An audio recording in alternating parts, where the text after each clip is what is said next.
avons vu la foi comme un acte qui était un petit peu la première variation de notre thème sur l'aventure de la foi. Maintenant, nous abordons le deuxième thème qui est très important, qui est très beau, c'est un don. La foi, c'est un don.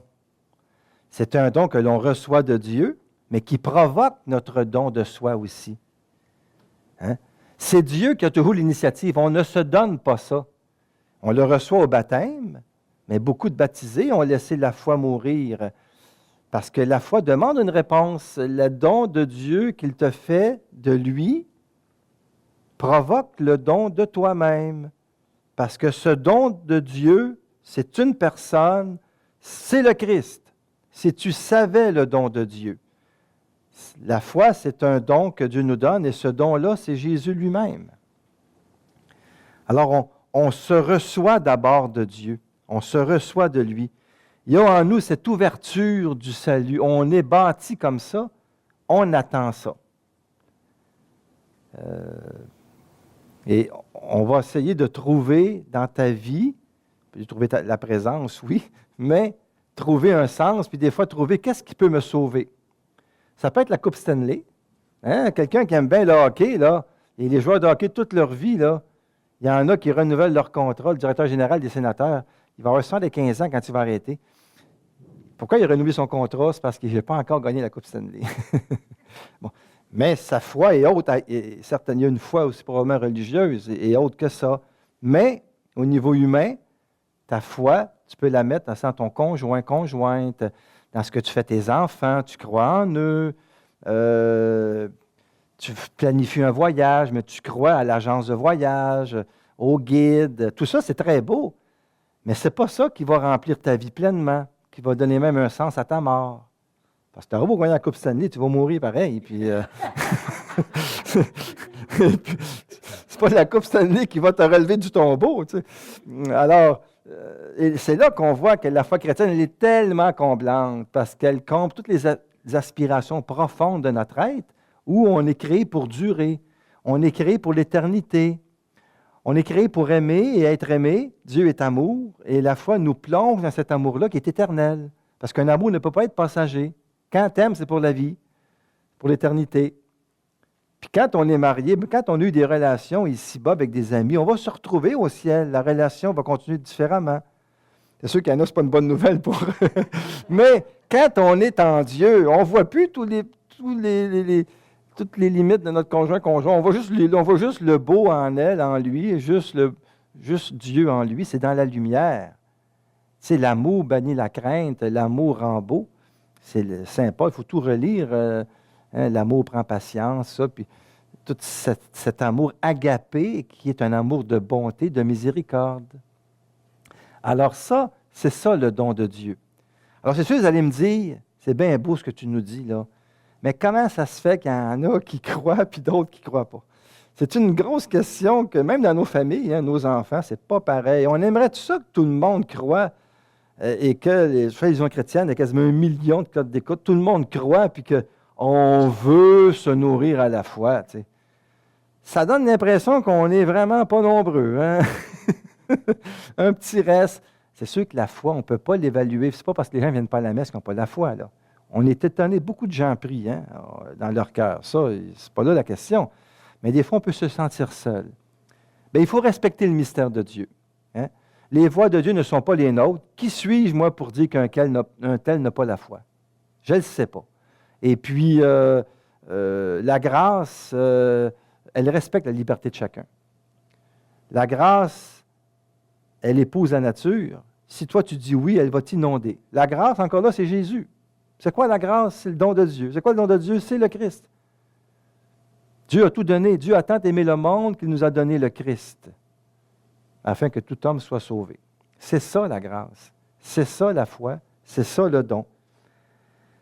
Alors, on ne peut pas quantifier la grâce. On ne peut pas...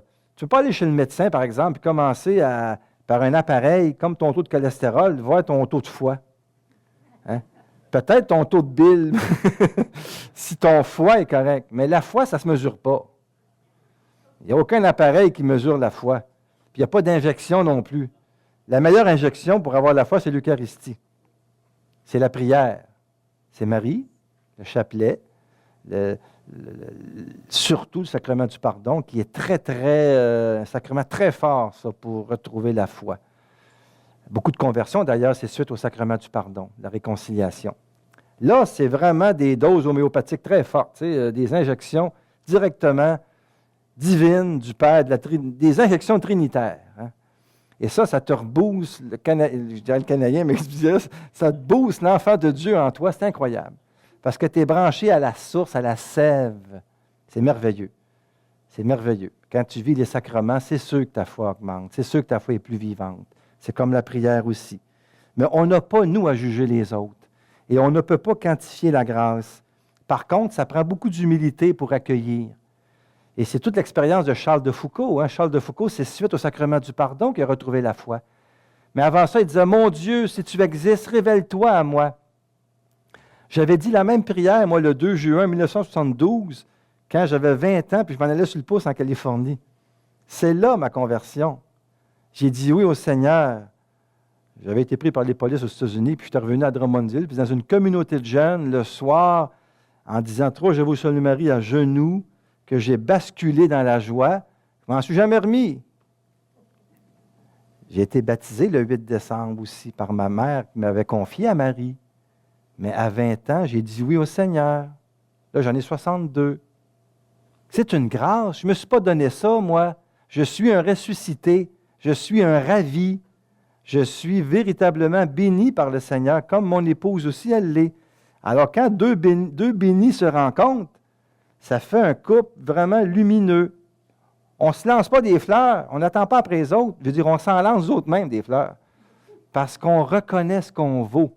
Le Christ a donné sa vie pour moi. Je suis grand, je suis beau. Il m'aime et il fait des merveilles à travers moi. Comme à travers toi, comme à travers mon épouse, comme à travers chacun de nous. Arrêtons de toujours, je dirais, nous déprécier, dire oui, c'est vrai qu'on est pécheurs. Mais pécheurs pardonnés.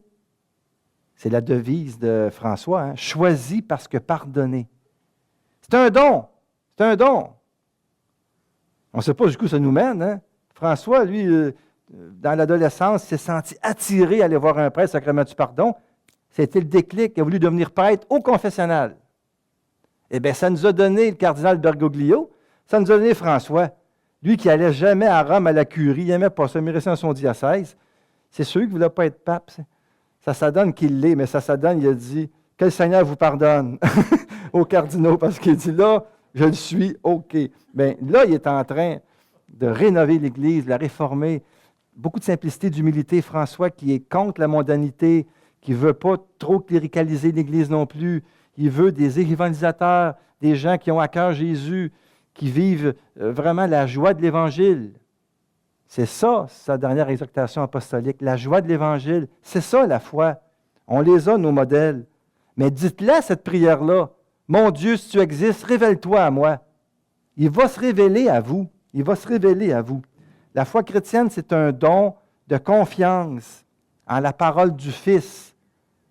Hein? Si quelqu'un m'aime, mon Père l'aimera, et nous viendrons chez lui, nous habiterons chez lui, et nous ferons notre demeure chez lui. On y croit ou on n'y croit pas?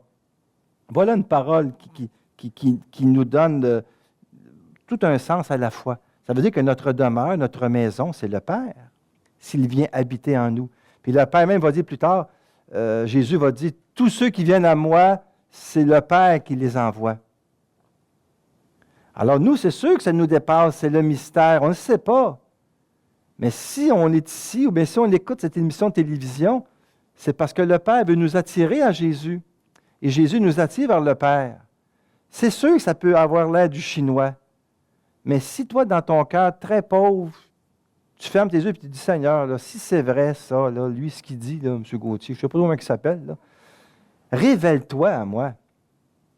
Pensez-vous qu'il va vous laisser poireauter? Non, parce que la question ouvre un chemin de sens, ouvre votre cœur. Et dans l'Évangile, Jésus pose plein de questions.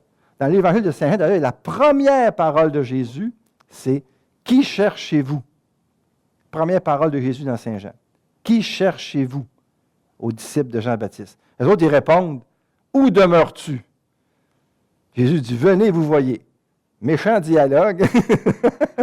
Il n'y a pas beaucoup de paroles là-dedans. Ils se parlent par question, eux autres. Hein? Qui cherchez-vous? Où demeures-tu? Venez et vous verrez. C'est ça la foi. Il aurait pu dire, ben là, wow, il faut que j'en parle à ma femme. Puis à part de ça, nous autres, les filets, il faut les ramasser sur le bord de la grève. Laissant-là leur filet, le suivirent. C'est radical. Raisonne pas trop, tu vas rester sur ton derrière pendant longtemps. Ça ne veut pas dire qu'il ne faut pas raisonner, là. C'est pas ça que je veux dire. Mais quand tu dis ton oui dans la foi, à un moment donné, il faut faire confiance. Notre Dieu est toujours un Dieu qui tient ses promesses. Ce n'est pas un Dieu qui va te faire niaiser, là. Hein? On y croit.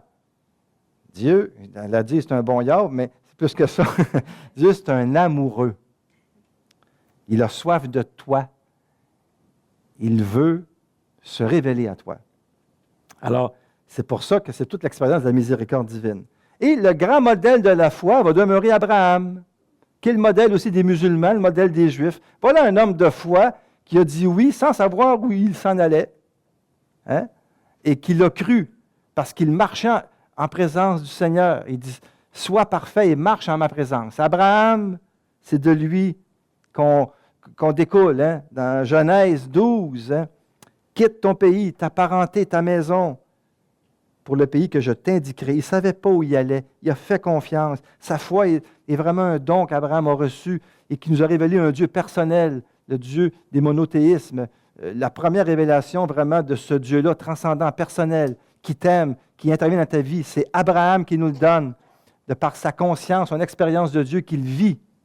Après ça, plus tard, parce qu'Abraham, c'est à peu près 1850, tu sais, après ça, il y a Moïse, 1250, puis il y a les prophètes, puis on arrive à Jésus, qui est tout récent. Et c'est seulement depuis 2000 ans. Alors, c'est pour ça que la foi d'Abraham met en relation l'aspect relationnel de la foi. Et la semaine prochaine, on verra la foi comme une aventure, comme une vie, comme une expérience.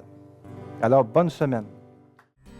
Cette émission a été rendue possible grâce aux partenaires et amis de Foi et Télévision chrétienne.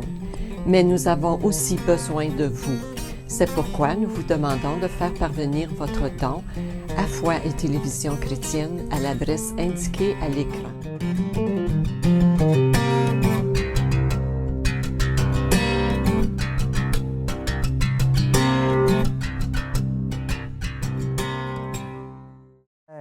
Ce n'est pas du tout incompatible avec Dieu. Au contraire, ils se rendent compte que l'hypothèse Dieu se pose. Il y a peut-être une intelligence supérieure pour ordonner tout ça.